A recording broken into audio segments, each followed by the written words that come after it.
নমস্কাৰ বন্ধুসকল, best helping আছামিজৰ আন এটা ভিডিঅ'লৈ আপোনালোকক স্বাগতম জনাইছোঁ। আজি আমি কথা পাতিম যে ভিডিঅ' কেনেকৈ ষ্টেবিলাইজ কৰে। কিছুমান ভিডিঅ' আপুনি চেক হৈ যায় বা লৰি যায়, এনেকুৱা বাইকত চলালে বা আপুনি হাতেৰে কৰিলেও কিছুমানৰ হাত লৰি থাকে মানে এনেকুৱাকৈ। বাকী যদি সেইটো ভিডিঅ' লৰি থাকে একদম ভাল নেদেখা হয়, সেইটো ভিডিঅ' ষ্টেবিলাইজ কেনেকৈ কৰিব বা কিছুমান ভিডিঅ' আপুনি ভাল লাগিছে কিন্তু ভিডিঅ'টো অলপ লৰচৰ হৈ আছে, তেতিয়া আপোনাৰ ভাল নলগা হৈ যায় ভিডিঅ'টো। সেই ভিডিঅ'টো আপুনি কেনেকৈ স্মুথ কৰিব, কেনেকৈ আপুনি ষ্টেবিলাইজ কৰিব, আপুনি এনেকুৱা ধৰণৰ ভিডিঅ' এনেকুৱা কেনেকৈ কৰিব চাই লওক বন্ধুসকল। এই ভিডিঅ'টো চাওক আৰু এই ভিডিঅ'টো চাওক কেনেকুৱা হৈছে, এই ভিডিঅ'টোত কিমান লৰি আছে, মানে এই ভিডিঅ'টো কিমান স্মুথ হৈছে আপুনি দেখিলে গম পাব যে কেনেকুৱা।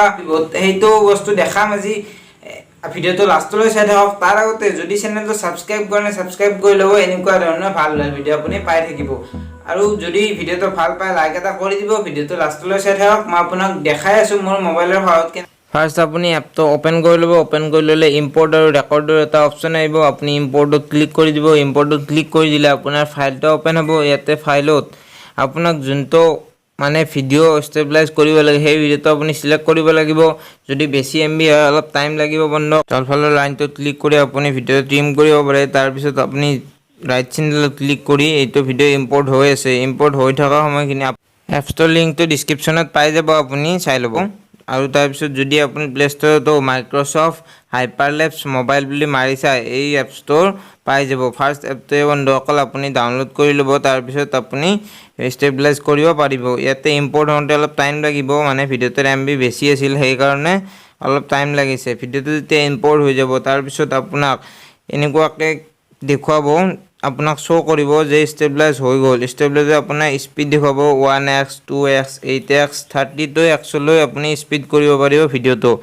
এই ভিডিঅ'টো আপুনি যিখিনি স্পীড লাগে, মানে আমি 8xত ছেভ কৰি ল'ম বা 4xত ছেভ কৰি ল'ম, আপুনি ৰাইট চিনডাল ক্লিক কৰিব লাগিব ছেভ কৰা সময়খিনি। বাকী ওপৰত টাইমটো দেখুৱাব কিমান টাইম হৈছে আপোনাৰ। ইয়াতে ৰাইট চিনডালত ক্লিক কৰি আমি ছেভ কৰি লৈছোঁ। ছেভ কৰোঁতেও সেই আপুনি বেলেগ এপছ অ'পেন নকৰিব, বেলেগ এপছ অ'পেন কৰিলে আপোনাৰ এইটো কেঞ্চেল হৈ যাব।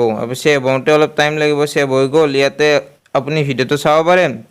তাৰপিছত যদি আপুনি নতুন স্পীডত বা 2xত এটা ভিডিঅ' আৰু সেইটো ভিডিঅ'য়ে ছেভ কৰিব বিচাৰে, তেতিয়াহ'লে আপুনি ৰাইট চিনডালত ক্লিক কৰি দিব।